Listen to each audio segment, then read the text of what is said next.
Ele é chamado o Deus de toda a terra, porque o Senhor te chamou como uma mulher desamparada e de espírito abatido, como uma mulher da mocidade que fora repudiada, diz o teu Deus.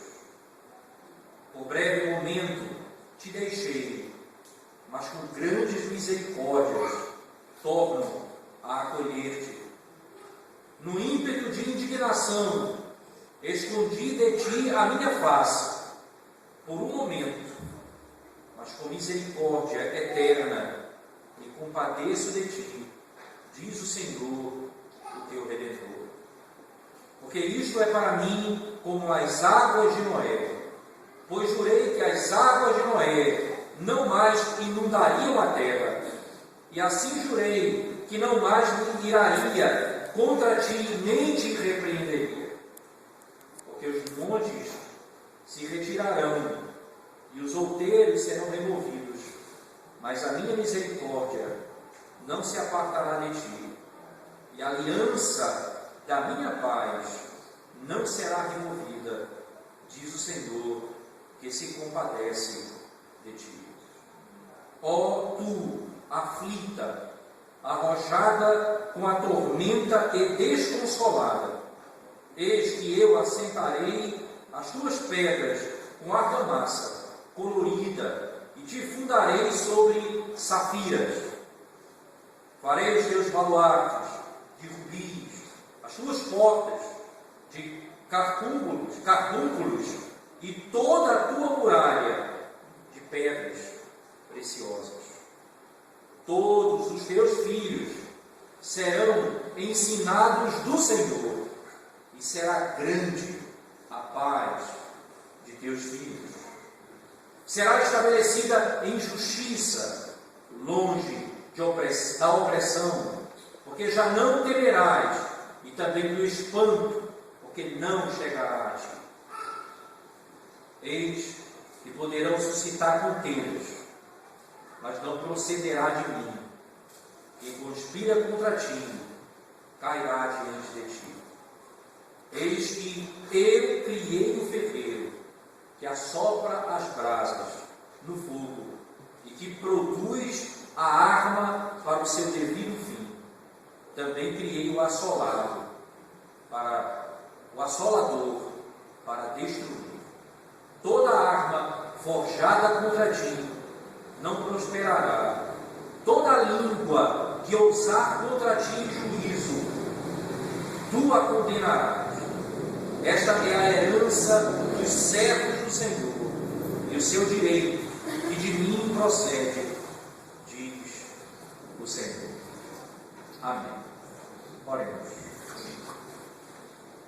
Bendito Deus, graças te damos por tua palavra nessa noite. Pedimos mais uma vez humildemente, desvenda os nossos olhos, Senhor bendito, a fim de podermos contemplar as maravilhas da tua santa lei. Em nome de Jesus oramos. Amém. Amém.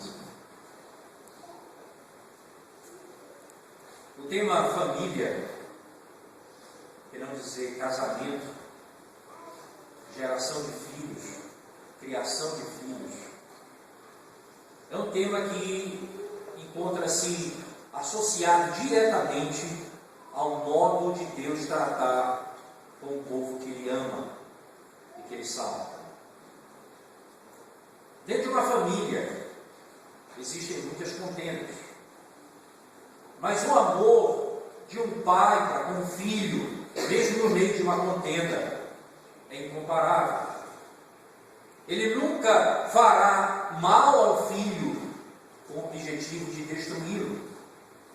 Ele sempre o tratará, mesmo em meio a dores, com o objetivo de trazer sobre ele restauração e bênção. A mesma forma, a Bíblia descreve que a relação de Deus para com o seu povo é uma relação entre o marido e a sua esposa, entre um pai e os seus filhos. O conceito de família, de casamento, ele perpassa toda a escritura do Antigo ao Novo Testamento. Por exemplo, o texto de Gênesis, no capítulo 2, ele escreve sobre a formação do primeiro casal, Adão e Eva. Quando ele diz, o homem deixa pai e mãe, vai se unir a sua mulher, tornando-se os dois uma só casa, uma só família, um só corpo. Logo depois da entrada do pecado na história da humanidade, a maneira como Deus trata esse povo que pecou é como um marido que vai buscar a esposa que o abandonou. Nenhum texto mais claro do que esse pode existir do que aquele descrito no livro do profeta Oséias. Ele descreve o casamento de um homem com uma prostituta. Depois de trazê-la dentro para sua casa, ela volta e ele vai buscá-la mais uma vez, descrevendo exatamente o modo como Deus tem tratado com o seu povo, que tantas vezes adultera, indo após outros deuses. Não é à toa que em Isaías, no capítulo 54, na descrição da restauração do cativeiro babilônico, no tratamento que Deus vai dar a esse povo, depois de ter abandonado esse povo por algum tempo no cativeiro, ele usa a linguagem de um marido que vai resgatar sua esposa. Ele diz assim no versículo 5 do capítulo 54 de Isaías: porque o teu Criador é o teu marido. Então ele associa uma relação direta entre criação e matrimônio. Deus cria o povo para si, para que esse povo se relacione com ele de tal forma que o casamento possa ser um reflexo dessa relação de Deus conosco. O marido e a mulher. Diz o Senhor a Israel, e ele descreve Israel aqui como uma mulher que for abandonada. O teu Criador é o teu marido. E veja que marido aqui, no verso 5, ele é sinônimo de redentor.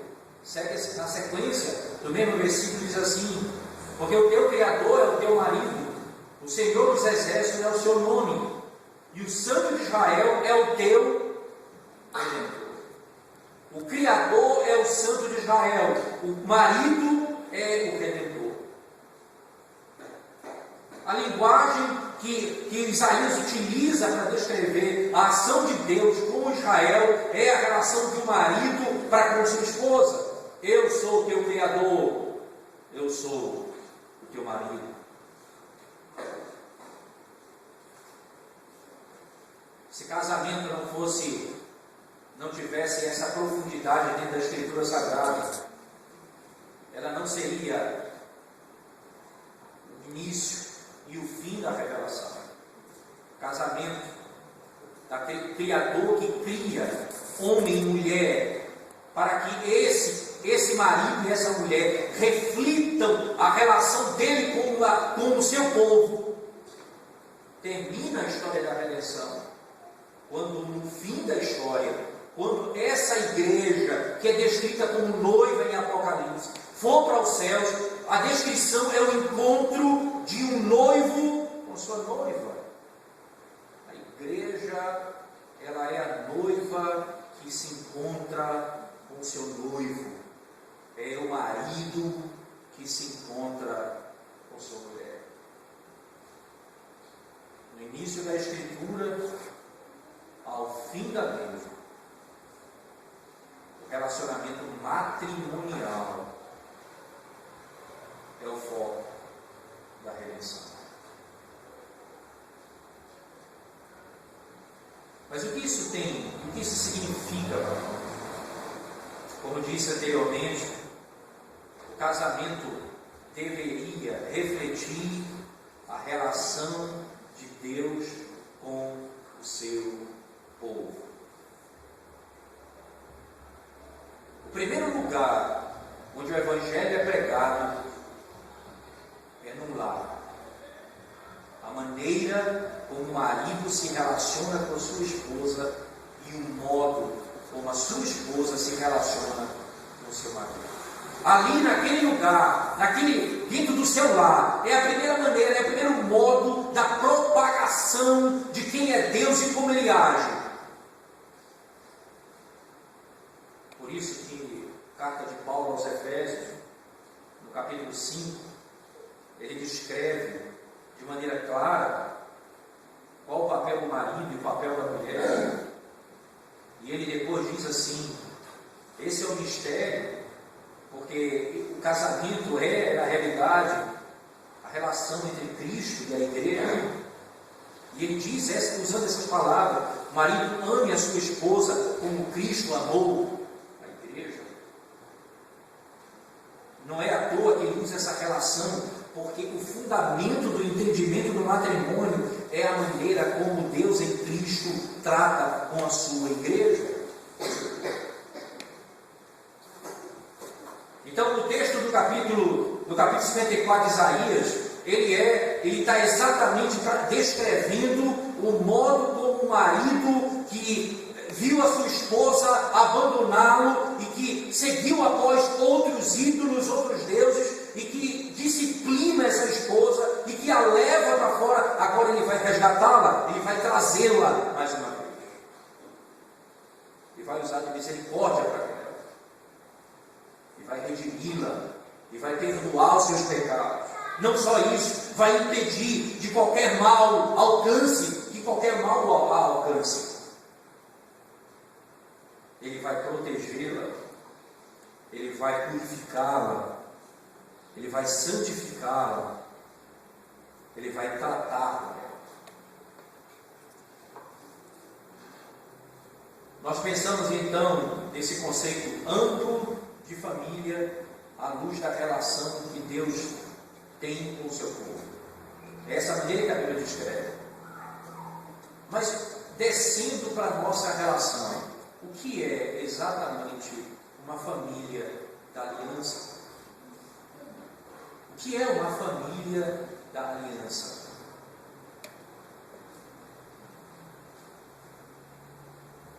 Fora da aliança não existe perdão. Fora da aliança não existe reconciliação. Fora da aliança não existe disciplina. Se não vejo o Senhor escrevendo por meio do autor da carta aos Hebreus, citando o livro de Provérbios, diz que o pai disciplina o filho a quem ele ama. Se você está sem disciplina, você é bastardo. Veja, o fato dele ser pai e amar o seu filho, ele o disciplina. Veja, a própria disciplina. A disciplina acontece dentro do lar, porque está debaixo da aliança. Há uma relação entre nós. E o perdão de pecados, o que tem a ver isso? Hebreus, no capítulo 9 e capítulo 10, descreve que a aliança que Deus fez com o seu povo promete uma coisa espetacular: que os nossos pecados seriam todos perdoados e que deles Ele não se lembraria mais. Nenhum dos nossos pecados. É somente na aliança que há perdão. É somente dentro da aliança que existe disciplina. É somente dentro da relação de aliança que existe verdadeiro amor. Porque no capítulo 54 do livro de Isaías, voltando ao nosso texto-chave, ele descreve esse conceito de aliança de modo tão claro que ele usa exatamente essa expressão quando, por exemplo, no versículo 14, ele passa a dizer: será estabelecida em justiça. Melhor, no versículo 13 e 14, ele diz assim: todos os teus filhos serão ensinados do Senhor, e será grande a paz de teus filhos.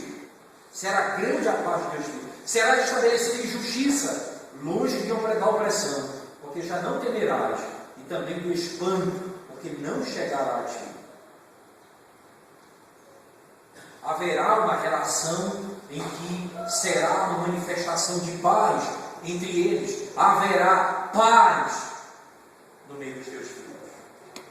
E esse é um conceito fundamental para que você entenda do que se trata essa relação de aliança. Porque aliança é o modo como Deus se relaciona com o seu povo. Então aí eu vou entender como eu me relaciono com a minha casa e o que é constituir uma família da aliança. Se eu não entender o que é aliança entre Deus e o seu povo, eu não vou entender o que é aliança entre o marido, a esposa e os filhos. A aliança entre Deus e a igreja, entre Deus e o seu povo, ela é feita dentro desses parâmetros. Primeiro, e de modo claro e inequívoco, Deus é aquele que de maneira soberana chama um povo para si dentre todos os povos da terra. Existem muitos povos, existe muita gente, existem muitas nações, até mais poderosas, até mais bonitas, mas eu escolhi vocês. Deuteronômio capítulo 6 ao capítulo 8, ele descreve categoricamente que eu escolhi vocês, não porque vocês eram mais numerosos do que os outros povos, mas porque eu vos amei. Isso então reflete um aspecto claro na constituição de uma família. O marido, que representa o papel de Deus como cabeça do lar, é aquele que diz para sua esposa: existem muitas mulheres no mundo, mas você é a que eu escolhi para ser minha esposa. Não é porque você talvez fosse a mais bonita, ou a mais forte, ou a mais rica, mas porque eu te amei. A proposta da aliança é: dentre muitos, eu escolhi você. Você é meu.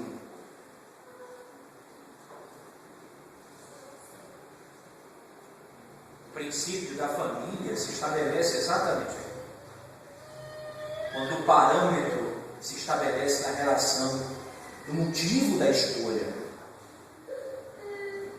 Isso então nós descemos alguns elementos importantes aqui. Por que escolher? O marido escolhe a esposa. Qual o fundamento da escolha? E com base em que ele escolhe a constituição de uma família? Se a aliança é o reflexo da aliança de Deus para conosco, e Deus escolheu um povo de modo redentivo, eu, marido, não redimo minha esposa, mas eu constituo uma família redimida. Isto é, eu vou constituir uma família no Senhor. Em outras palavras, eu não vou buscar um casamento em que o Senhor não seja parte da aliança. Tendo em vista um ponto primordial, o primeiro lugar onde o Evangelho é pregado é na relação marido e mulher, porque reflete a relação Cristo e a igreja. Imagine você casar ou tentar constituir uma família, um homem com uma mulher que não teme a Deus. Uma mulher que vai constituir uma família com um homem que não teme a Deus. Ela diz: eu vou fazer isso porque eu amo. E ele diz: porque eu amo. Porque o amor que ela está de maneira espontânea declarando, na realidade, é insanidade dentro do princípio bíblico. Porque ela está abandonando o verdadeiro princípio do amor, que é o caráter redentivo. Se eu, como casamento, eu como esposa, seremos o primeiro palco da pregação do Evangelho, o meu casamento precisa ser no Senhor.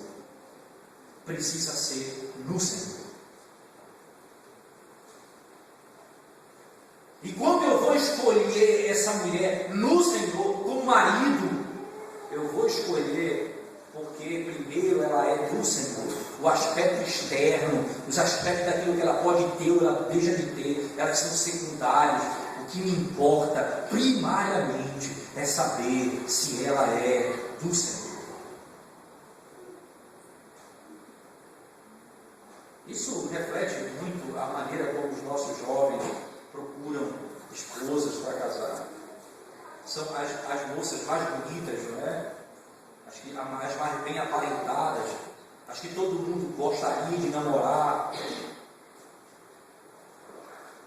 Mas lembre-se, você vai constituir uma família com o padrão de aliança que Deus estabeleceu. Porque o que é a família da aliança, se não for fundamentada na aliança que Deus estabeleceu comigo? Eu vou ter filhos que vão ser gerados dentro da aliança. A aliança que Deus estabeleceu comigo e com a minha esposa.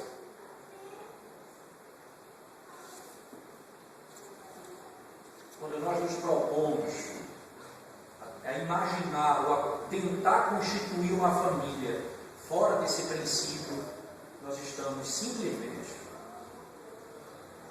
pregando o Evangelho de cabeça para baixo, em que Cristo veio para salvar aquele que não era dele, e que o que estão com ele não pertence a ele. Uma aliança com um povo que não teme a Deus.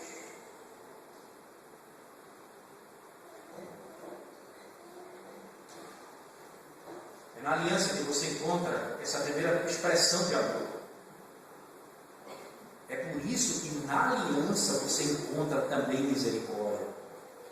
Veja o que aconteceu aqui no texto: o perdão do pecado. Veja que Israel aqui se aparta de Deus, eles vão após outros deuses. Isso é descrito na Bíblia como adultério. Então esse povo é expulso da presença de Deus.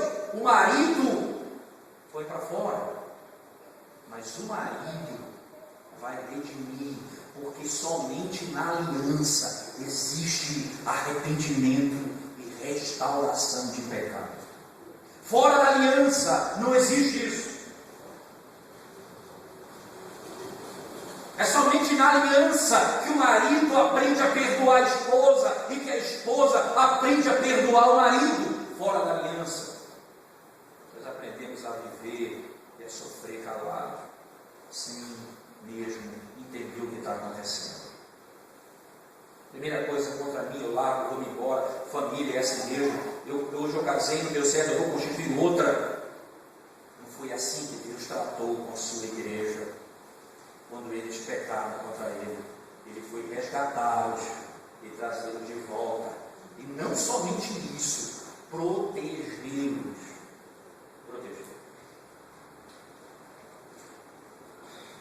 É a aliança que você tem a expressão do amor manifestada na escolha de Deus de um povo, porque ele amou esse povo, refletida no papel do marido, quando olha para a esposa e diz: existem muitas mulheres no mundo, mas você é aquela que eu escolhi para ser a minha esposa, porque além de tudo, você é do Senhor, e vamos constituir uma família com base nesse princípio.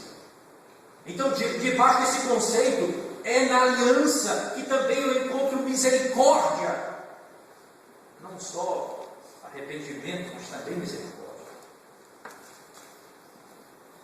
Porque misericórdia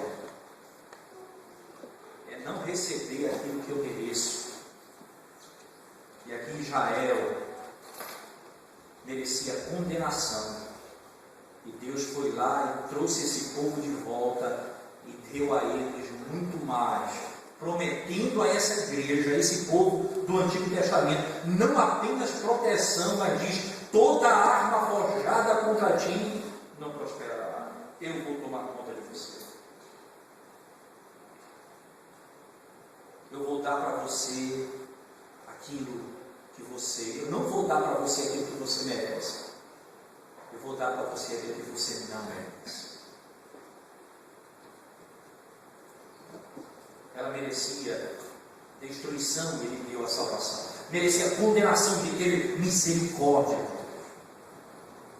É somente na aliança entre Deus e o seu povo que existe misericórdia.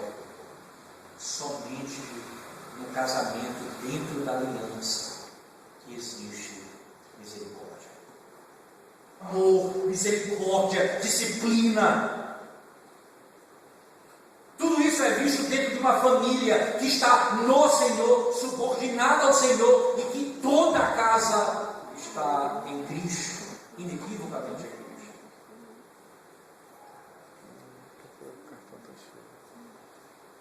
É na minha casa, é da minha casa que tem que sair a primeira pregação do Evangelho. Misericórdia, justiça, perdão, amor, disciplina.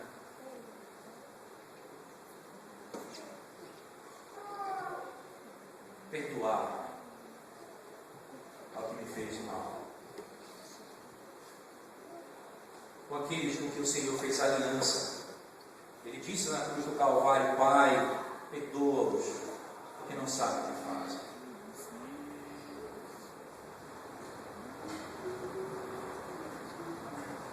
Por que é dentro desse conceito da aliança que vai ser visto esses princípios dentro do lar? Por que é desse conceito? Porque nós somos, primeiramente, alvo como igreja desse amor infinito, eterno de Deus para conosco. E nós seremos aqueles que vão manifestar isso ao mundo. Por que na parábola do credor incompassivo, Jesus Cristo ensina como nós deveríamos tratar aqueles que nos devem quando nós já fomos perdoados?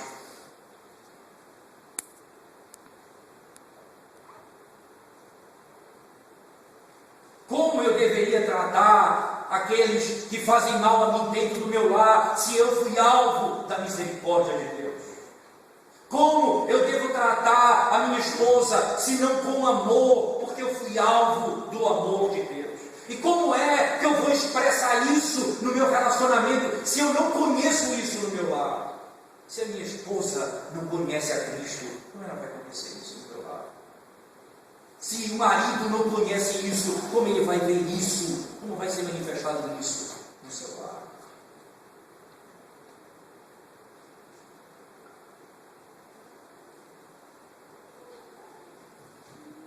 É importante então dizer isso a vocês de modo muito direto. Muito direto. Constituição, vocês jovens que namoram e pensam em constituir uma família, gostaria de exortá-los a refletir sobre essa decisão da vida de vocês.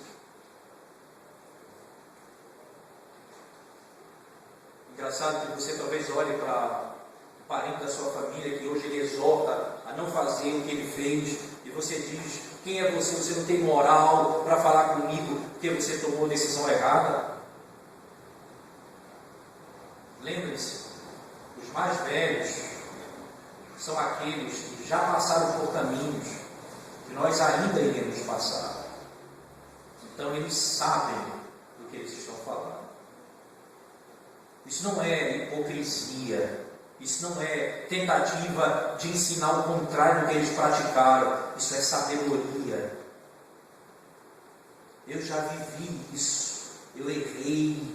E eu sei das consequências que eu pago por meu erro. Não venha por esse caminho. Pegue outro caminho. Esse não é um bom caminho.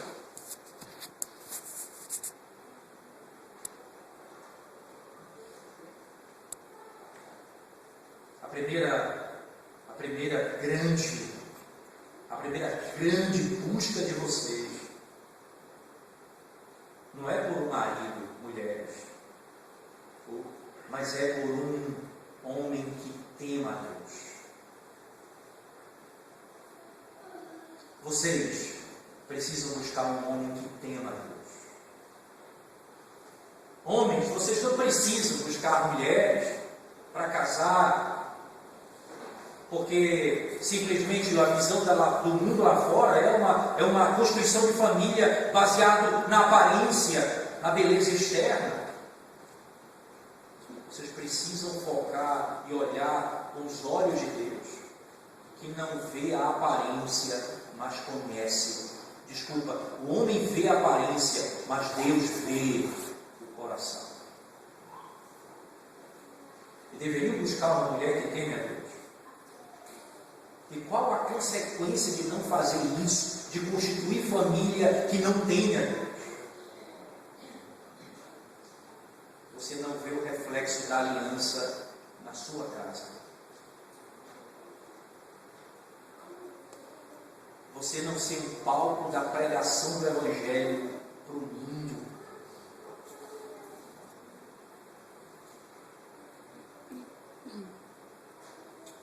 E você não manifesta a glória de Deus como deveria, porque você simplesmente resolveu constituir uma família segundo os seus próprios conceitos, não segundo os conceitos de Deus.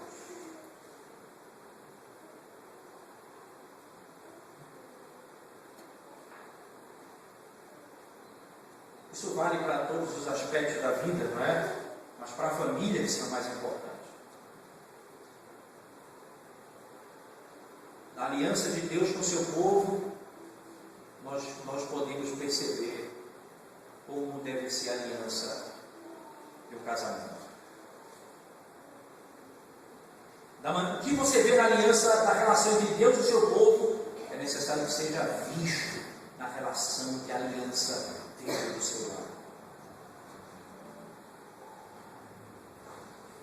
Não significa dizer que não haverá erros, que não haverá pecado. Porque o texto aqui de Isaías 54 fala exatamente do pecado de um povo que Deus foi resgatar, perdoar, tratar e trazer de volta. É como um pai e uma mãe faz com um filho que erra, que peca. O mundo desiste dele, mas o pai e a mãe não desistem. Os amigos desistem, mas o pai e a mãe não desistem.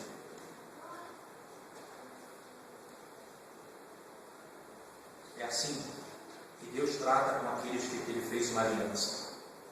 Ele não desiste daqueles que são seus. E Ele vai trazer de volta aqueles que são seus. Ele vai redimir os que são seus.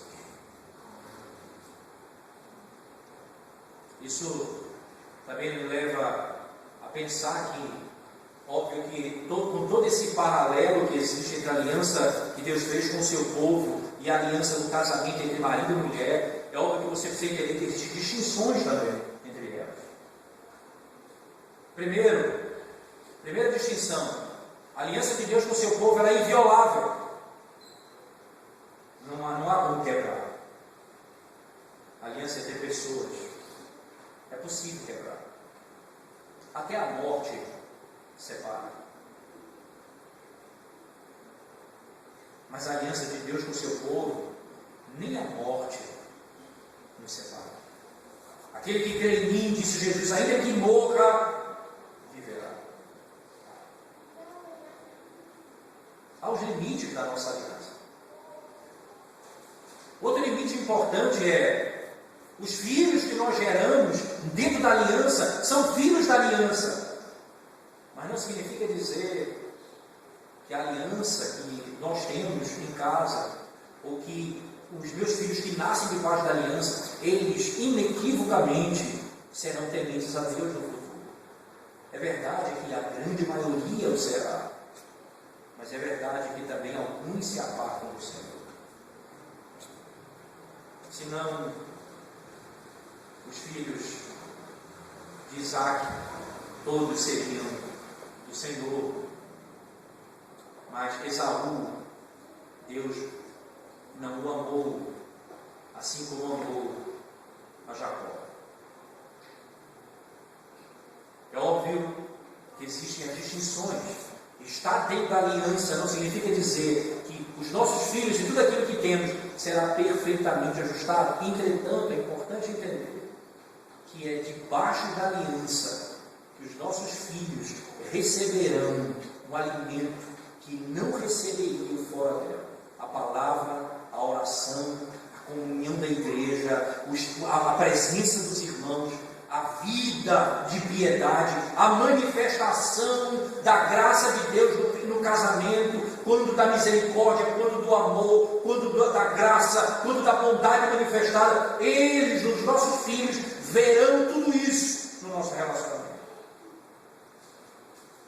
E poderão ainda mais ouvir o Evangelho na igreja e no lar.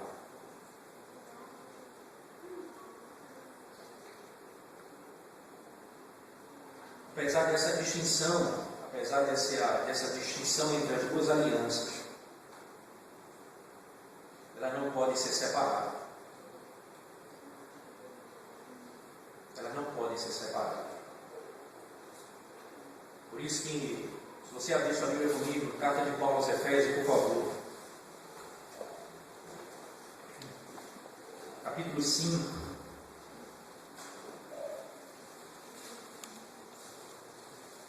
Diz assim: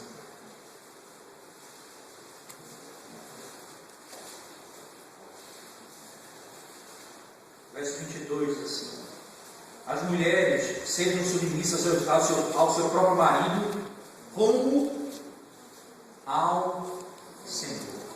Veja que aqui há uma aliança anterior entre a esposa e Cristo.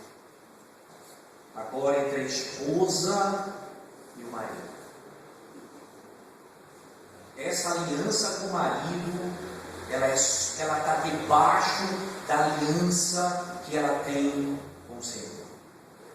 Segundo, ainda, no versículo 25: maridos, amai a vossa mulher, como também Cristo amou a igreja e a si mesmo se entregou por ela. Veja, amai vossa mulher como também Cristo fez. O que você espera de um marido que não teme a Deus e não conhece a Cristo? Você espera que ele vá cumprir a palavra de Deus?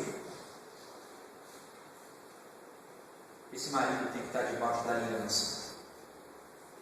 Ele tem que conhecer a Cristo, para que ele possa agir como ele.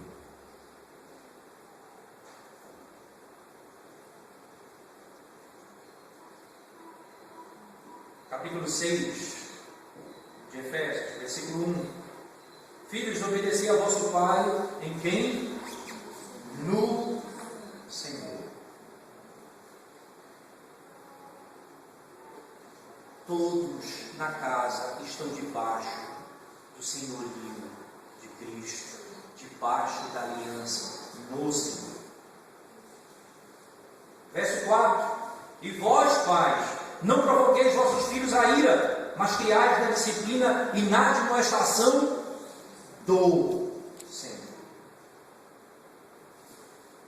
Toda a relação estabelecida entre marido e mulher, entre pai e filho, está subordinada à aliança que Deus fez comigo por meio do mediador Jesus Cristo.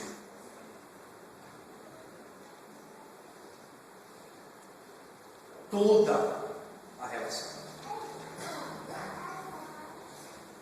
Por isso então que a Bíblia descreve o casamento como sendo a relação entre Deus e o seu povo, entre Cristo e a igreja, para que nós possamos entender que no casamento nós refletimos isso. Nós refletimos a relação de Deus com a igreja, de Cristo com o seu povo. Para que no casamento sejam vistos também os mesmos atributos vistos na aliança: misericórdia, graça, bondade, perdão, compaixão, disciplina. Todos eles são vistos dentro da aliança, a fim de o nome do Senhor seja glorificado na nossa casa.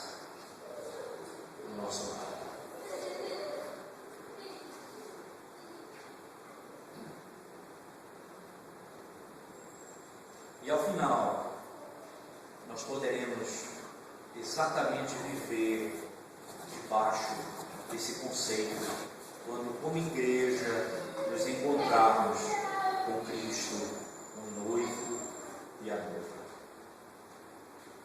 Todos quantos viveram debaixo dessa aliança. Marido, mulher e filhos, igreja, é uma coisa só. Em Cristo, todos são a noiva de Cristo. Mas no lar, nós representamos isso. O marido é o cabeça, a esposa é submissa. Dentro desse processo, você tem a estrutura da relação de Cristo e a igreja dentro do lar. Você imagina o que é isso, irmãos? A manifestação plena da realização, da redenção, sendo vista como um micro-organismo dentro da minha casa, dentro do meu lar.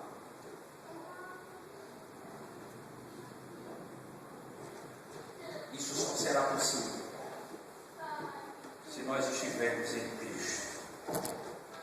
E se o nosso objetivo for constituir família em Cristo, da aliança, debaixo do pacto que Ele estabeleceu conosco. Sem dúvida nenhuma, essa será a grande bênção que Ele fará conosco. Versículo 10 do capítulo 54 de um texto, e encerraremos.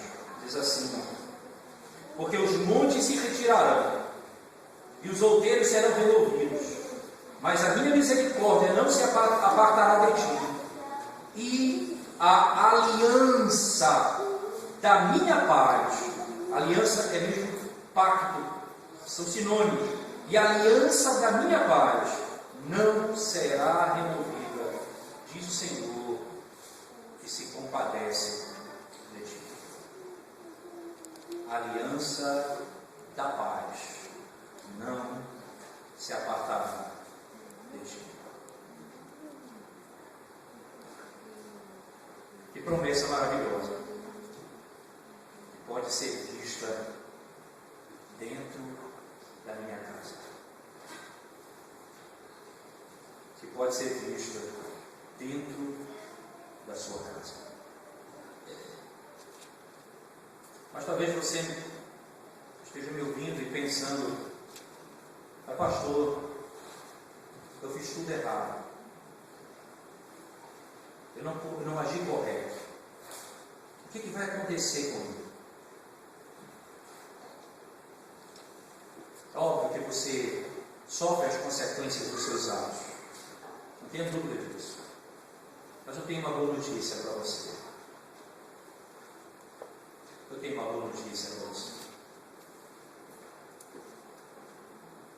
O teu marido é o Redentor. O que Deus fez com Israel, Ele faz conosco. Ele vai buscar. Ele vai tirar o opróbrio, vai tirar a vergonha. Ele vai perdoar, Ele vai purificar, Ele vai restaurar, Ele vai dar uma outra sorte. E demais, Ele vai proteger de tal forma que nenhum mal poderá cair sobre nós. Nenhum mal. Mas é necessário que você se arrependa dos seus pecados. Que você reconheça que você fez o que é errado e precisa de restauração.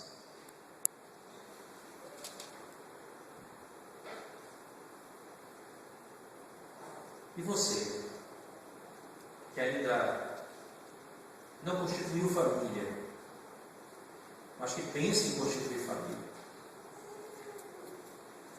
meu objetivo, meu desejo honesto e sincero é que essas palavras elas sejam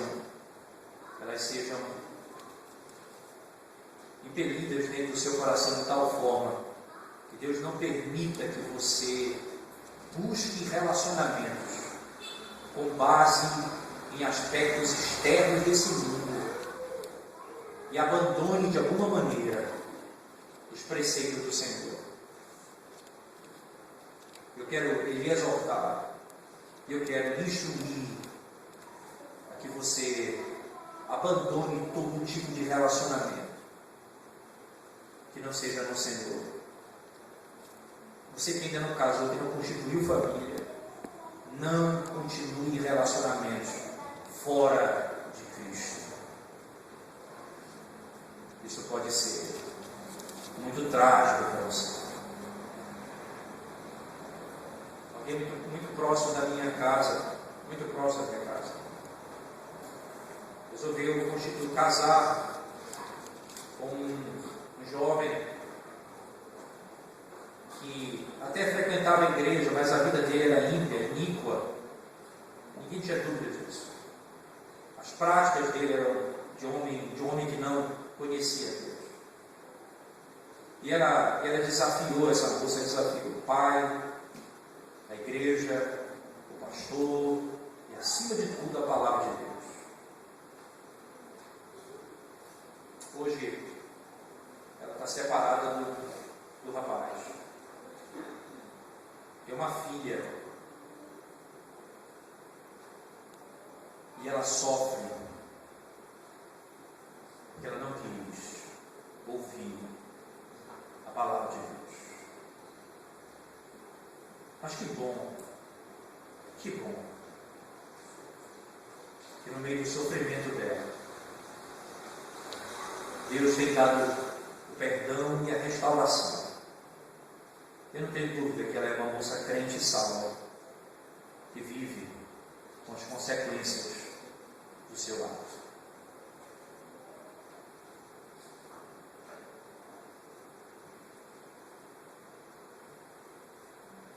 Nenhuma família da aliança poderá ser constituída se não for no Senhor. Você quer saber a melhor maneira de buscar um marido, mulher, moças? Coloque o joelho no chão e peçam a Deus. Vocês querem saber, homens, como encontrar uma mulher? Não procure no Facebook. Não procure nos chats de namoro. Ninguém sério procura namoro no chat de namoro.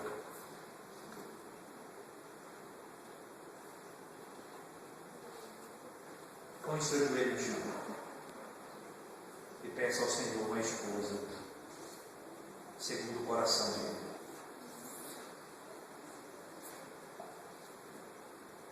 Para que vocês tenham o privilégio, veja o que eu vou dizer a vocês, o privilégio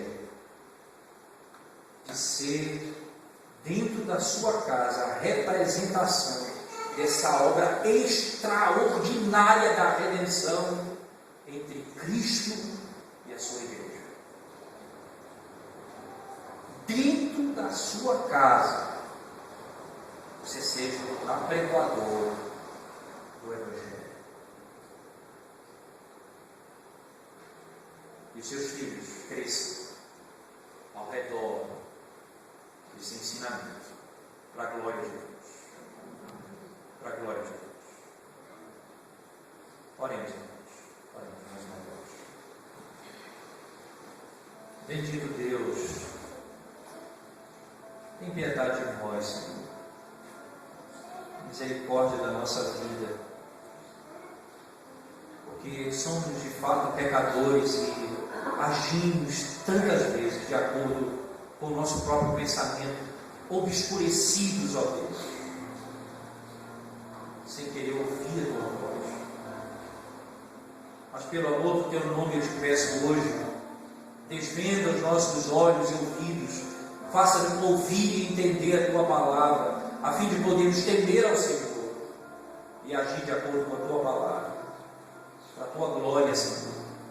Ajuda para que os nossos casamentos sejam, Senhor Deus, de fato a representação extraordinária dessa obra maravilhosa da redenção, que na nossa casa, que na nossa residência, que na nossa moradia, que onde nós vivermos, ali Cristo seja anunciado por meio dos nossos relacionamentos. Pedimos isso, Senhor, humildemente, em nome de Jesus. Amém, Senhor.